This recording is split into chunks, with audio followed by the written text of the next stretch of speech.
done that to him right there. Gougelman around Jones, not a battle for position. It's Vassar, Villeneuve, Goodyear, Pruitt, Gougelman, Rahal, Gordon. That's the lineup.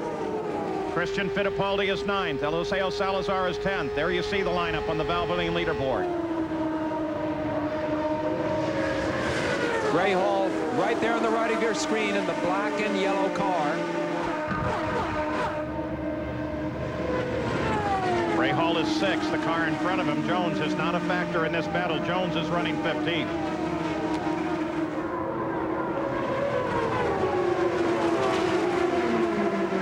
Rahal's order coming through this race, moving his way forward into 6th place. Now back on board with Gordon, 7th place. Remember, at the front of this field is Jimmy Vassar. Yes, Paul, and talking about Vassar, I think he's still going to need 2 more pit stops to make the end of the race. This is one thing that's going to make a difference. He's in front right now, but without pit stops. Well, I think you're right, Bobby. He made his last stop on the 120th lap, while most of the cars at the front of the order stopped on lap 139. So sometimes it looks a little deceiving on the scoring, so we had to explain that a little bit. Yeah, but it depends on yellows, doesn't it?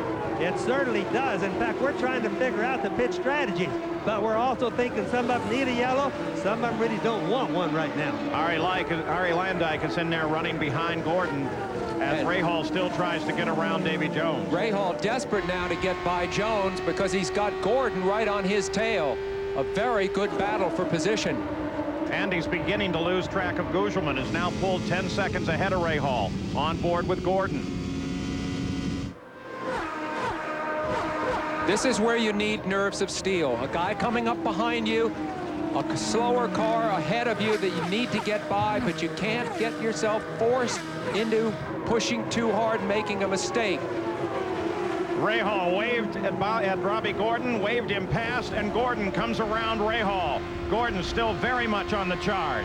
Let's go for the program here. Let's go. That surprises me. Why would Rahal have waved Gordon by in a battle for position? He could have made his life much, much harder, quite sportingly. I mean, that was funny. Made no sense down here either, Tim. Yeah, could there be trouble aboard Rahal's car?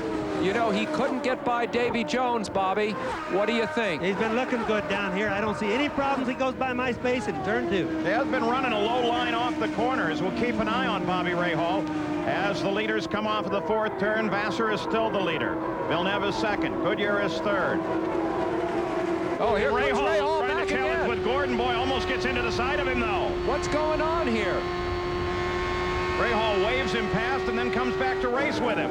I wonder if there was something momentarily wrong for Rahal that's picked up. Could have been some communication problems from the pits to Rahal. That's the only thing I can figure out. You mean you think he didn't know he was racing Gordon for position? That's what I think, Sam. There's no other reason, because look at him go at him now. Oh, very definitely racing now as Rahal tries to stick the nose inside of Gordon. Rahal's pretty wide. Rahal got real wide off at 3. That's now what happens 4. that's what happens when your nose wings don't get enough bite. You see, Rahal was close behind Gordon there, and he didn't get enough bite. He almost understeered out into the wall. Running in dirty air is what it's called. So for the time being, this battle is broken off between Gordon and Rahal. The leader of the race is still Jimmy Vassar. This car's just for now.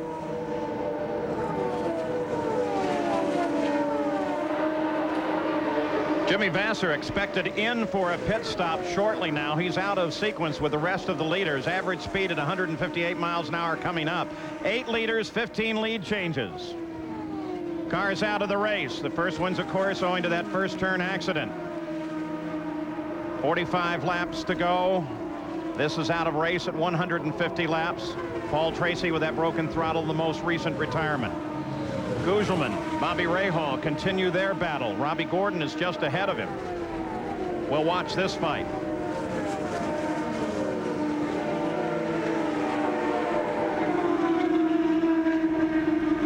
Dale Fabi heads for the pits, as does the leader of the race, Jimmy Vassar.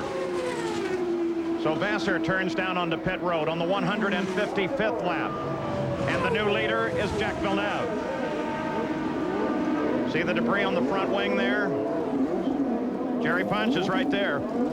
Should be a routine pit stop for Jimmy Vasser. Now, he pitted last on lap 120, so they made it 35 or make it 36 laps. He will have to pit once more. They hold him in for fuel, and now the car slowly moves away. 17.2 seconds for the leader, Jimmy Vasser. Yeah, another thing is any time that a wing has paper wrapped around it like you saw his, that portion of the wing is no longer a very good aerodynamic device, or it doesn't push the car into the ground anymore. So Jacques Villeneuve picks up the lead of the race once again. Let's go down to Jack Arute. Well, Paul, here's the way it's unfolding for the cars that are running presently first and second, Jacques Villeneuve and Scott Pruitt. Villeneuve, according to Team Green, is real close, but they are going to try and make it on one final stop.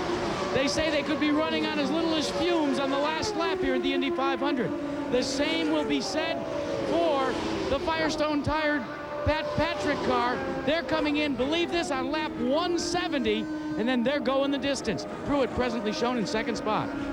I'll tell you what, though, what a terrific story this is with the car that went 2 laps behind. Right now, he'd be 2 laps ahead of the race were it not for that penalty. There's Scott Pruitt on Firestone tires. Pruitt did 10,000 miles of testing last year as part of the Firestone program.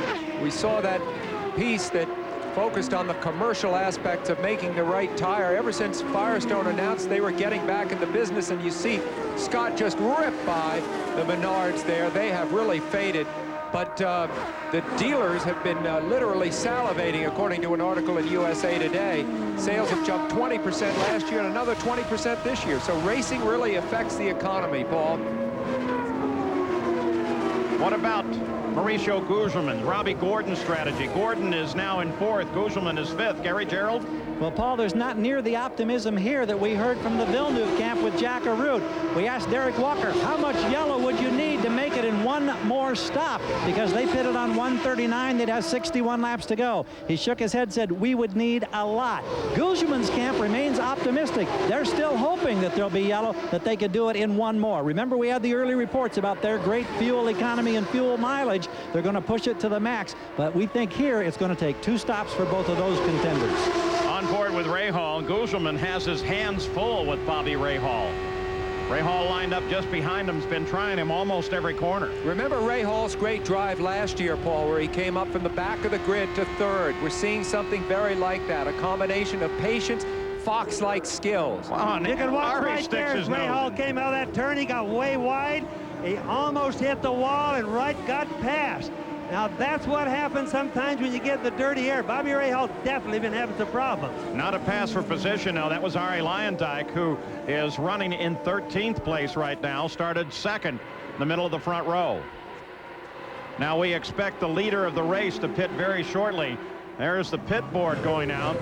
But you never know. You never know at Indy, because not only do they have that board, they have 2-way radio, and maybe sometimes, Sam, don't they put a board out hoping that the competition will read it? I think since Bobby Unser has retired, there's less and less of that. Yeah, they don't do that. I promise you guys, they're serious right now. So you were the last one, Bobby. I was the last of the innocent cheaters, I suppose. Oh, right.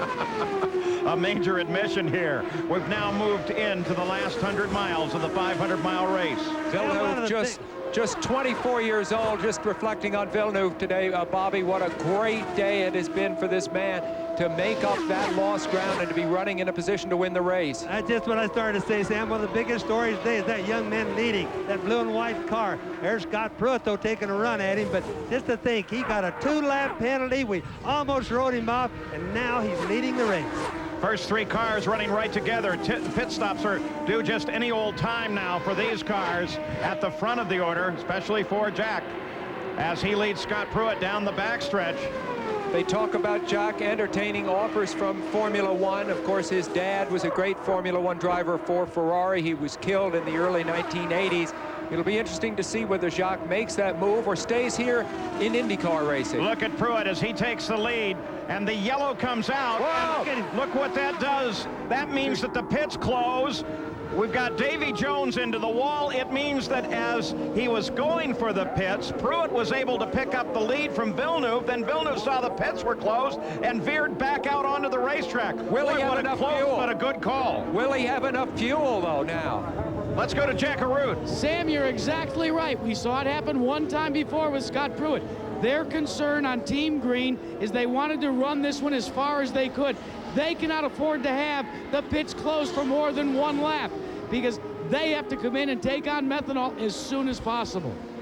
Unbelievable. There you see them ready to refuel the car and unable to do so with the pits closed. So they wait at Team Green, hoping that they will get this field gathered up quickly and Jack can get into the pits. Remember, that was his problem before, but they don't have him gathered up. The pits are still closed. You see the sign, no pit. Now, he is at reduced speed. That's going to help him a little bit. That helps him, and if this works out, of course, that projects him that much closer to the end of the race. Another thing you guys want to keep in mind, these fuel tanks, the pickups on them are made to pick up the fuel when they have centrifugal force going around the track. Sometimes when you're running slow, they quit picking up fuel. Let's hope they don't get the air now. All right, here's the view down from the blimp. That's Villeneuve in the front of the order here. Now watch, he started down into the pits. When he slowed down, Pruitt took over the lead. Then he saw the yellow and stayed out on the track. Boy, was that quick thinking. Boy, quick thinking. I think the officials are going to have to do some rethink on some of these pit stop no's.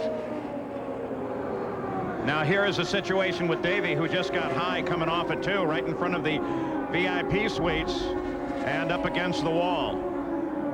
He appears to be okay as a result. Here's another view of it.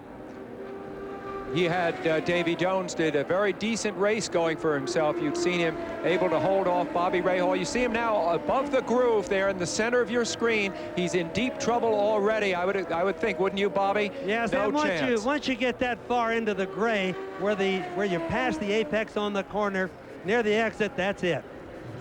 All right, so the pits are now open, and we expect Jack Villeneuve to head down into the pits. There he is. In fact, I can see him in there. He's about the 3rd car in line. Well, what you have is all 3 of the leaders heading into the pits. Pruitt, Goodyear, Villeneuve.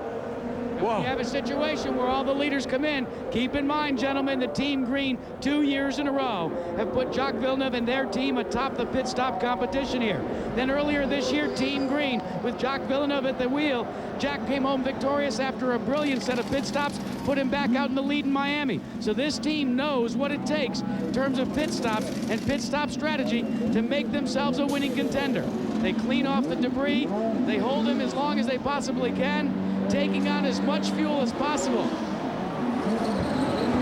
And the engine stalls. They try to refire it as Adrian Fernandez tries to come into his pit. And Goodyear gets out ahead. A traffic jam there right at the pit as Villeneuve tries to get away under this caution. There he is, finally rolling out. Bobby Rahal rolls out behind him. Boy, another bad problem for Villeneuve, who has not had the best of luck today, but seems to be able to outdrive it.